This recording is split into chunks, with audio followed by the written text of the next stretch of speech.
இந்திய அரசியல் அமைப்பு ஆண் பெண் பாகுபாடற்ற சமத்துவத்தை உறுதி செய்கிறது என்றாலும் நடைமுறையில் அத்தகைய சமத்துவம் உறுதிப்படவில்லை என்பதே உண்மை.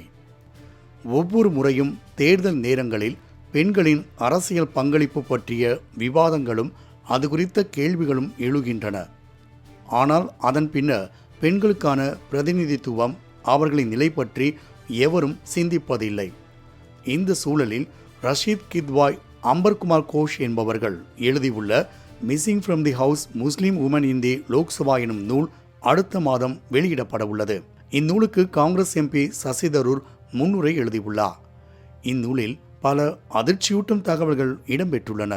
அதன்படி நாட்டில் 1951-52 முதல் நாடாளுமன்ற தேர்தல் நடந்ததில் இருந்து இதுவரை தேர்வான மொத்த இஸ்லாமிய பெண் எம்பிக்கள் 20 பேர்தான் எனவும், இவர்களில் சுபாஷினி அலி, அஃப்ரீன் அலி என்பவர்கள் தாங்கள் இஸ்லாமிய மார்க்கத்தை பின்பற்றவில்லை என வெளிப்படையாக தெரிவித்துவிட்டனர் என்றும் அந்த நூலில் குறிப்பிடப்பட்டுள்ளது.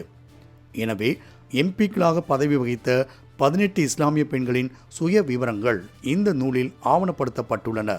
146 கோடி மக்கள் தொகை கொண்ட இந்தியாவில் இஸ்லாமிய பெண்களின் எண்ணிக்கை 7.1% கருதப்படுகிறது.